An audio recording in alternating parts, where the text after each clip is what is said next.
Parents ने वो permission दे दी इस्लामाबाद से कराची आना, यहाँ पे अकेले रहना, काम करना, तो वो भी एक स्ट्रगल आई एम श्योर हुई होगी। बिल्कुल थी। मेरी बहन ने उसमें बड़ा मेरा साथ दिया। अच्छा। मेरी भाभी जो है उन्होंने मेरा बड़ा साथ दिया। और मुश्किल था ऑब्वियसली, क्योंकि किसी के भी पेरेंट्स की फर्स्ट ये नहीं होती है प्रायोरिटी उनके कि उनके बच्चों की जो है ना, उनकी फर्स्ट प्रायोरिटी ऐसा करियर हो जिसमें, जिसको हम कहते हैं आसान या अम्मा अब्बा की ज़बान में हवाई रोजी। हवाई रोजी कि कभी है कभी नहीं, और सच है कभी होती है कभी नहीं होती है। तो इसलिए मेरा ख्याल है कि वो नहीं चाहते होते कि हम कोई ऐसा काम करें। ऑल्सो व्हेन समबडी इज, क्योंकि मैं बड़ी ब्राइट स्टूडेंट थी। अच्छा, माशाल्लाह। सो उसकी वजह से भी बड़ा था कि अच्छा पढ़ती हो and you're good scorer, so why not any other job. पता नहीं फिर इसमें बस दिल लग गया। What subjects were you pursuing?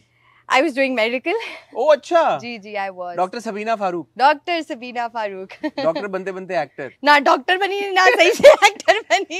Actor तो बन गई है यार, अच्छी, बस वो तो बस एक मौके की वो है, देर है। शायद हो सकता है। हाँ, you never know, year down the line we might be sitting and interviewing you for something which। अच्छा, फिर मैं आपको दूंगी वक्त। ऐसी कोई बात नहीं है। Is this your first interview?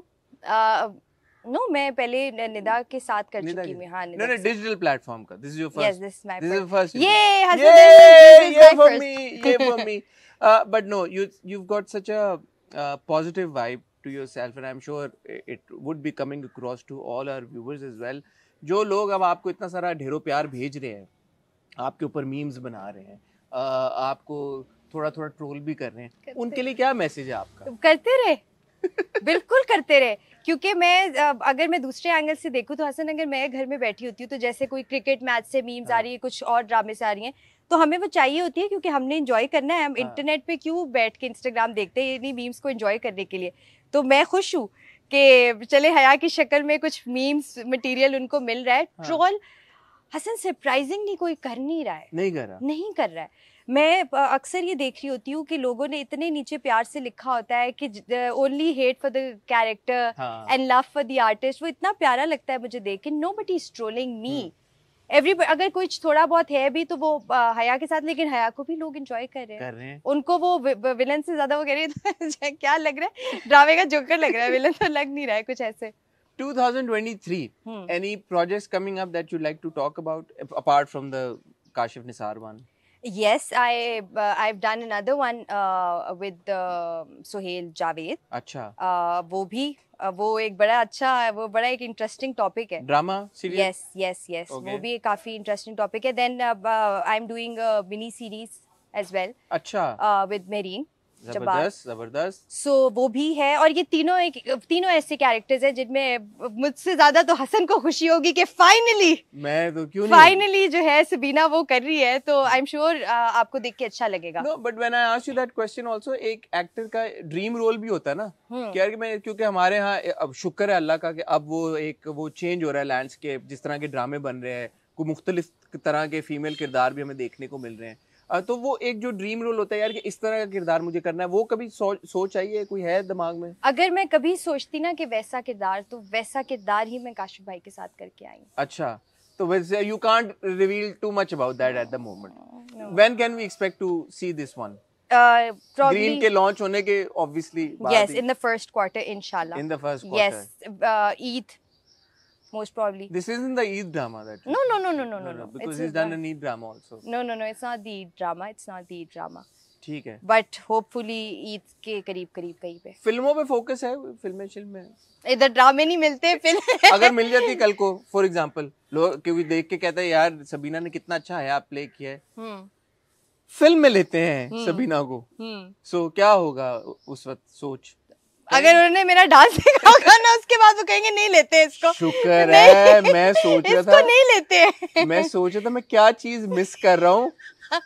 शुक्र है, ये होता है नेक लोगों के साथ, ये नेकी होती है, और चीजें खुद ही लोग याद करा देते हैं। दैट डांस, तो वो जो है ना, डांस देख के कहेंगे कि इसको अब फिल्म में नहीं लेना, क्योंकि फिल्म में डांस भी तो जरूरी होता है। स्ट्रॉबेरी खाते खाते मैं ये पूछूंगा आपसे, जी सबीना, ये डांस की क्या कहानी है, जरा बताएं। डांस की कहानी बड़ी इंटरेस्टिंग है। मैं तो बल्कि सोच रही हूँ आपको एक्सक्लूसिव कंटेंट दूं। मेरे पास वो वीडियो पड़ी हुई है हसन, जिसमें हमने वो डांस हम कर रहे थे, वो वाला सीक्वेंस। और हमने डांस किसी और गाने पे किया था बेसिकली, ऑब्वियसली, क्योंकि तो लग रहा था। हाँ तब तक लग रहा था लग रहा था लग रहा था। तो ये है कि तब तक OST नहीं आया हुआ था, तो हमने किसी और गाने पे जो है वो सीक्वेंस शूट किया था, तो वो गाना तो ऑब्वियसली लगा तेरे बिन के OST पे वो मेरा गाना मैच नहीं किए। तो अगर उस गाने के पॉइंट ऑफ व्यू से हम देखें तो स्टेप सही थे? स्टेप सही थे, अगर उसी मोशन में वो लगाते, उन्होंने थोड़ा सा स्लो करके वो उसको लगाया, हाँ। बट चले। एक सवाल ये भी बड़ा उठ रहा है कि वो ड्रीम सीक्वेंस था या असल में हुआ है? वो ड्रीम सीक्वेंस था। वो ड्रीम सीक्वेंस था। उसके फौरन बाद आप देखते हैं कि वो वो जागती है एकदम। हाँ। सो माँ बेगम ने इसके ड्रीम में इसको आके बोला है कि बेटा आओ जरा नाच के तो दिखाओ। यानी कि इसका मतलब ये हुआ, लोगों ने इस बात को भी बड़ा उठाया ना कि अपनी बार उसको कह रही है हया को कि नाचो, और जब मीरब नाची तो उसको चमाट मार दिया। तो वो हया के भी नाचने के उसमें फेवर में नहीं थी, और ना ही उन्होंने बोला था कि माँ बेगम को she knows what she wants. मामा पापा को पता है कि उनको क्या करना है, तो नहीं, वो एक ड्रीम सीक्वेंस था। हाँ, बट सही था, मजा है। एक मैसेज उन लोगों के लिए जो कि तेरे बिन को इतना फॉलो कर रहे हैं, इतना अप्रिशिएट कर रहे हैं, what must they expect from हया इन द कमिंग एपिसोड्स, और what they should be prepared for? a lot because I think this is the point। अगर आप लोगों ने इससे पहले हया का जो काम देखा है, वो मेरा ख्याल है 20% होगा of what हया's character is। अब आएगा वो उसका जो वो कहती है ना कि everything is fair in love and war। अच्छा, तो yes, you will see a lot from हया। ये नजरों से ना गिर जाए बस हया। फिर आप ये करेंगे कि फिर साथ साथ इंटरव्यू के बिट्स लगाते रहेंगे कि वो हया गिर जाए, बस मैं ना गिरूं किसी की नजरों। आपको हम गिरने भी देंगे इंशाल्लाह। Sabina, thank you so much, it has been a pleasure. Thank you, इतना मजा आया आपसे बात करके, एंड आई होप कि आपकी जो पॉजिटिव एनर्जी है वो कैमरे के लेंस के थ्रू लोगों के दिलों तक पहुंची होगी, और सबसे ज्यादा इम्पोर्टेंटली प्रोड्यूसर्स तक हमारी आवाज पहुंचे।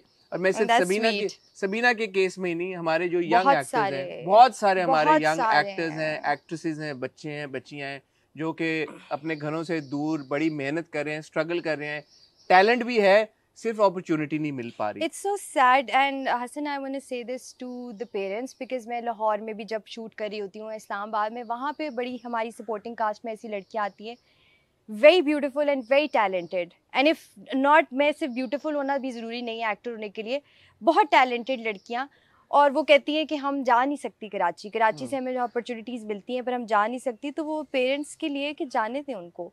अगर आपको नज़र आ रहा है कि उनके अंदर टैलेंट है जो कि वो शाइन आउट कर सकती हैं उससे, तो वो प्लीज़ करने दें, उनको जाने दें।